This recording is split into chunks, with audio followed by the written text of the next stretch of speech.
Book 51, Wills and Testaments, Wasaayaa. Narrated Abdullah bin Amr, Allah's Apostle said, "It is not permissible for any Muslim who has something to will to stay for 2 nights without having his last will and testament written and kept ready with him." Narrated Amr bin al-Harith, the brother of the wife of Allah's Apostle. Juwairah bint al-Harith, when Allah's Apostle died, he did not leave any dirham or dinar, that is money, a slave or a slave woman or anything else except his white mule, his arms and a piece of land which he had given in charity. Narrated Talha bin Musarrif, I asked Abdullah bin Abu Awfa, did the Prophet make a will?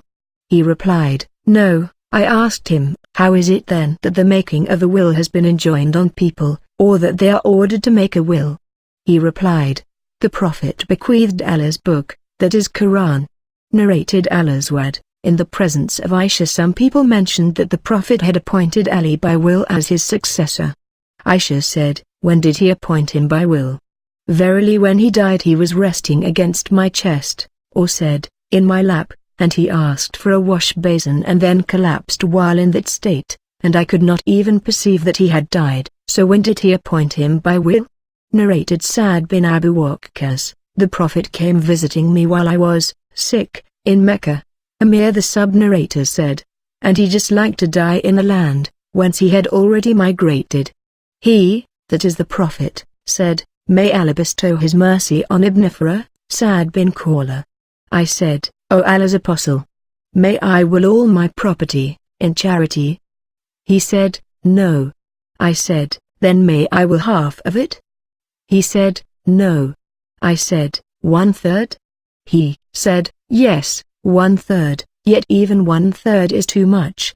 It is better for you to leave your inheritors wealthy than to leave them poor begging others, and whatever you spend for Allah's sake will be considered as a charitable deed, even the handful of food you put in your wife's mouth. Allah may lengthen your age so that some people may benefit by you, and some others be harmed by you. At that time Sa'd had only one daughter. Narrated Ibn Abbas, I recommend that people reduce the proportion of what they bequeath by will to the 1/4 of the whole legacy, for Allah's Apostle said, 1/3, yet even 1/3 is too much. Narrated Sa'd, I fell sick and the Prophet paid me a visit. I said to him, O Allah's Apostle, I invoke Allah that he may not let me expire in the land whence I migrated, that is Mecca. He said, may Allah give you health and let the people benefit by you. I said, I want to will my property, and I have only one daughter and I want to will half of my property, to be given in charity. He said, half is too much. I said, then I will 1/3. He said, 1/3, yet even 1/3 is too much. The narrator added, so the people started to will 1/3 of their property and that was permitted for them. Narrated Aisha, the wife of the Prophet, Utbah bin Abi Waqqas entrusted his son to his brother Sa'd bin Abi Waqqas, saying, the son of the slave girl of Zama is my illegal son, take him into your custody. So during the year of the conquest of Mecca, Sa'd took the boy and said, this is my brother's son whom my brother entrusted to me.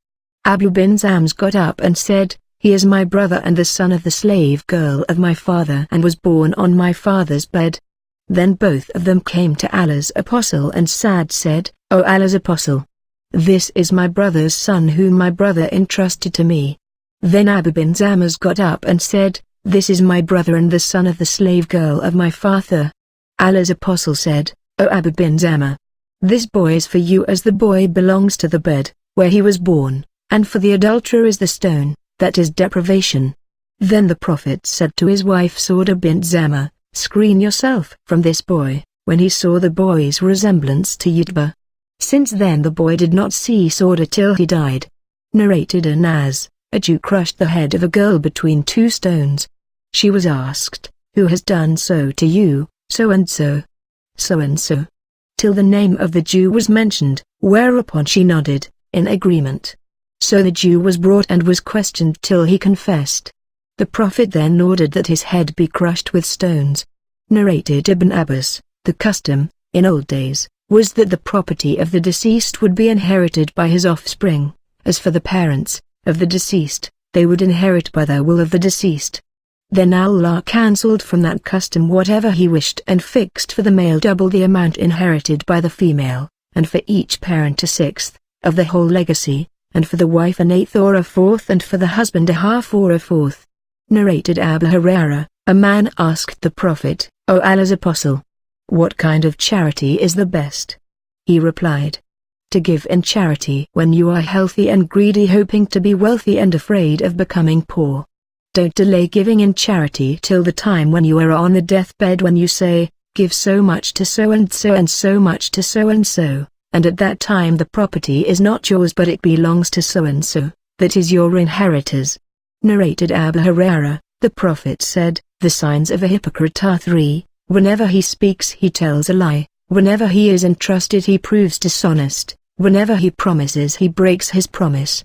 Narrated Awwab bin Az-Zubair, Hakim bin Hizam said, I asked Allah's Apostle for something, and he gave me, and I asked him again and he gave me and said, O Hakim, this wealth is green and sweet, that is as tempting as fruits, and whoever takes it with the upper, that is giving, hand is better than the lower, that is taking, hand.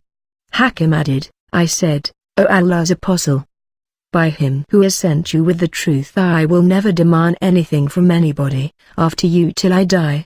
Afterwards Abu Bakr used to call Hakim to give him something, but he refused to accept anything from him. Then Umar called him to give him something, but he refused. Then Umar said, O Muslims, I offered to him, that is Hakim, his share which Allah has ordained for him from this booty, and he refuses to take it. Thus Hakim did not ask anybody for anything after the Prophet, till he died, may Allah bestow his mercy upon him. Narrated Ibn Umar, I heard Allah's Apostle saying, all of you are guardians and responsible for your charges. The ruler, that is Imam, is a guardian and responsible for his subjects, and a man is a guardian of his family and is responsible for his charges, and a lady is a guardian in the house of her husband and is responsible for her charge, and a servant is a guardian of the property of his master and is responsible for his charge. I think he also said, and a man is a guardian of the property of his father. Narrated Anas, the Prophet said to Abu Talha, I recommend that you divide this garden amongst your relatives. Abu Talha said, O Allah's Apostle, I will do the same. So Abu Talha divided it among his relatives and cousins. Ibn Abbas said, when the Quranic verse, warn your nearest kinsman, 26.214 was revealed, the Prophet started calling the various big families of Quraysh, O Bani Fi. O Bani Adi. Abu Hurairah said, when the verse, warn your nearest kinsman was revealed, the Prophet said, in a loud voice, O people of Quraysh. Narrated Abu Hurairah, when Allah revealed the verse, warn your nearest kinsman, Allah's Apostle got up and said, O people of Quraysh, or said similar words. By, that is save, yourselves, from the hellfire, as I cannot save you from Allah's punishment, O Bani Abd Manaf. I cannot save you from Allah's punishment, O Safiyyah, the aunt of Allah's Apostle. I cannot save you from Allah's punishment, O Fatima bint Muhammad. Ask me anything from my wealth, but I cannot save you from Allah's punishment. Narrated Anas, the Prophet saw a man driving a badana, that is camel for sacrifice, and said to him, ride on it. The man said, O Allah's Apostle, it is a bandana. The Prophet repeated his order, and on the third or fourth time he said, ride it, woe to you, or said, may Allah be merciful to you. Narrated Abu Hurairah, Allah's Apostle saw a man driving a badana and said to him, ride on it, and on the second or the third time he added, woe to you. Narrated Ibn Abbas, the mother of Sa'ad bin Ubadah died in his absence. He said, O Allah's Apostle, my mother died in my absence, will it be of any benefit for her if I give sadaqah on her behalf? The Prophet said, yes. Sa'ad said, I make you a witness that I gave my garden called Al-Makraf in charity on her behalf. Narrated Ka'b bin Malik, I said, O Allah's Apostle, for the acceptance of my repentance I wish to give all my property in charity for Allah's sake through his apostle. He said, it is better for you to keep some of the property for yourself. I said, then I will keep my share in Kaaba. Narrated Ibn Abbas, Some people claim that the order in the above verse is cancelled. By Allah, it is not cancelled, but the people have stopped acting on it. There are two kinds of guardians, who are in charge of the inheritance. One is that who inherits, such a person should give, of what he inherits to the relatives, the orphans and the needy, etc. The other is that who does not inherit, for example the guardian of the orphans, such a person should speak kindly and say, to those who are present at the time of distribution, I cannot give it to you, as the wealth belongs to the orphans. Narrated Aisha, a man said to the Prophet, my mother died suddenly, and I think that if she could speak, she would have given in charity. May I give in charity on her behalf? He said, yes. Give in charity on her behalf. Narrated Ibn Abbas, Sa'd bin Ubadah consulted Allah's apostle saying, my mother died and she had an unfulfilled vow. The Prophet said, fulfill it on her behalf. Narrated Ibn Abbas, that the mother of Sa'd bin Ubadah the brother of Bani Sada died in Sa'd's absence, so he came to the Prophet saying, O Allah's apostle, my mother died in my absence, will it benefit her if I give in charity on her behalf? The Prophet said, yes. Sa'd said, I take you as my witness that I give my garden al-Makraf in charity on her behalf.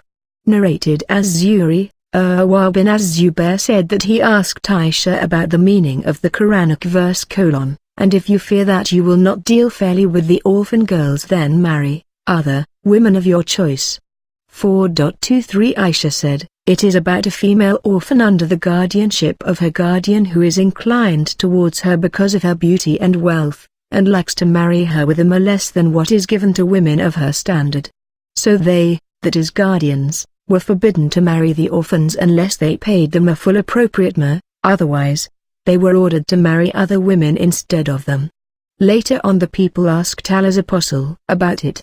So Allah revealed the following verse: they ask your instruction, O Muhammad, regarding women. Say, Allah instructs you regarding them.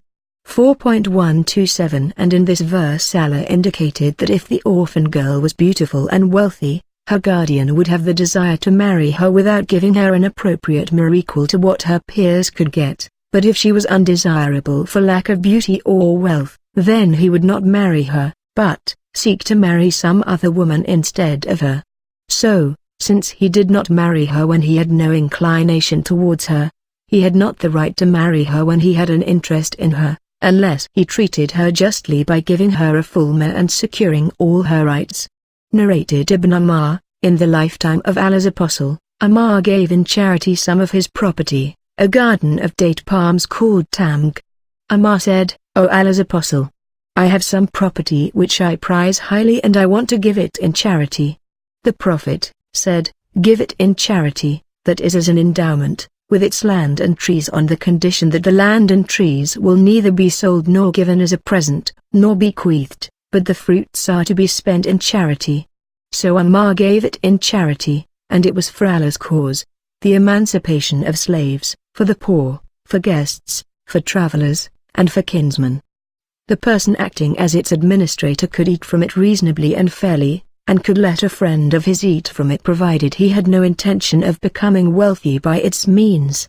Narrated Aisha, the following verse: if a guardian is well off, let him claim no remuneration, that is wages, but if he is poor, let him have for himself what is just and reasonable. 4.6 was revealed in connection with the guardian of an orphan, and it means that if he is poor he can have for himself, from the orphan's wealth, what is just and reasonable according to the orphan's share of the inheritance. Narrated Abu Hurairah, the Prophet said, avoid the 7 great destructive sins. The people inquire, O Allah's apostle, what are they? He said, to join others in worship along with Allah, to practice sorcery, to kill the life which Allah has forbidden except for a just cause, according to Islamic law, to eat up riba, usury, to eat up an orphan's wealth, to give back to the enemy, and fleeing from the battlefield at the time of fighting, and to accuse chaste women, who never even think of anything touching chastity and are good believers. Narrated Anas, when Allah's apostle came to Medina, he did not have any servant. Abu Talha, Anas' stepfather, took me to Allah's apostle and said, O Allah's apostle, Anas is a wise boy, so let him serve you. So, I served him at home and on journeys. If I did anything, he never asked me why I did it, and if I refrained from doing anything, he never asked me why I refrained from doing it. Narrated Anas bin Malik, Abu Talha had the greatest wealth of date palms amongst the Ansar in Medina, and he prized above all his wealth, his garden, Bi'ruha, which was situated opposite the mosque of the Prophet. The Prophet used to enter it and drink from its fresh water.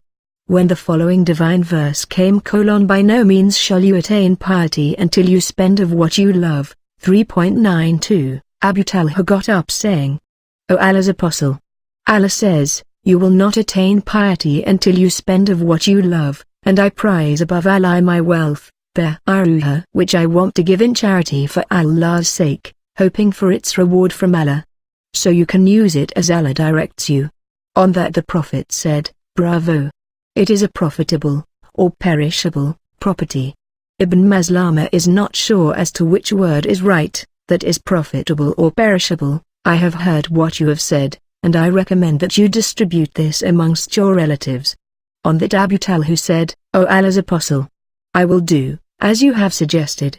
So, Abu Talha distributed that garden amongst his relatives and cousins. Narrated Ibn Abbas, a man said to Allah's Apostle, my mother died, will it benefit her if I give in charity on her behalf? The Prophet replied in the affirmative.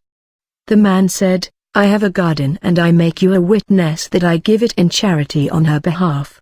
Narrated Anas, when the Prophet ordered that the mosque be built, he said, O Bani an-Najjar, suggest to me a price for this garden of yours.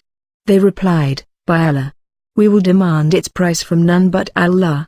Narrated Ibn Ammar, when Ammar got a piece of land in Kaaba, he came to the Prophet saying, I have got a piece of land, better than which I have never got.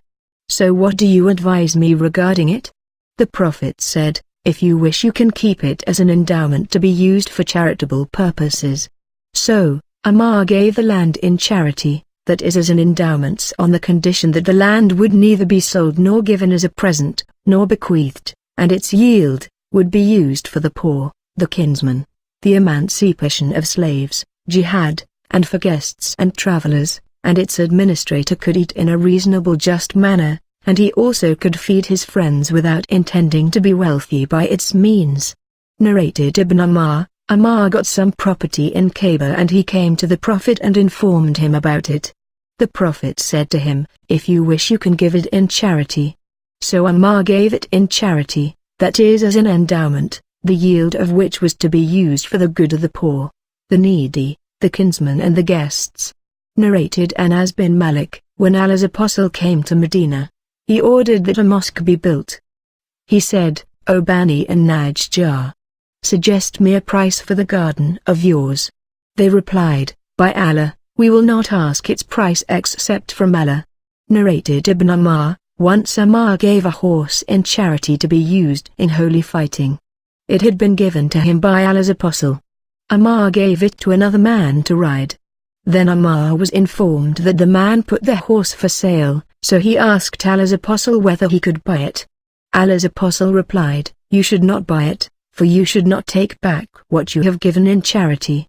Narrated Abu Hurairah, Allah's Apostle said, my heirs will not inherit a dinar or a dirham, that is money, for whatever I leave, excluding the adequate support of my wives and the wages of my employees, is given in charity. Narrated Ibn Ammar, when Ammar founded an endowment he stipulated that its administrator could eat from it and also feed his friend on the condition that he would not store anything for himself from it. Narrated Anas, the Prophet said, at the time of building the mosque, O Bani an-Najjar, suggest to me a price for your garden. They replied, we do not ask its price except from Allah. Narrated Jabir bin Abdullah al-Ansari, my father was martyred on the day of the Ghazwa of Uhud and left 6 daughters and some debts to be paid. When the time of plucking the date fruits came, I went to Allah's Apostle and said, O Allah's Apostle, you know that my father was martyred on Uhud's day and owed much debt, and I wish that the creditors would see you. The Prophet said, Go and collect the various kinds of dates and place them separately in heaps. I did accordingly and called him. On seeing him, the creditors started claiming their rights pressingly at that time. When the Prophet saw how they behaved, he went round the biggest heap for 3 times and sat over it and said, "Call your companions, that is the creditors." Then he kept on measuring and giving them, till Allah cleared all my father's debts. By Allah, it would have pleased me that Allah would clear the debts of my father even though I had not taken a single date to my sisters. But by Allah, all the heaps were complete, as they were, and I looked at the heap where Allah's apostle was sitting and noticed as if not a single date had been taken thereof.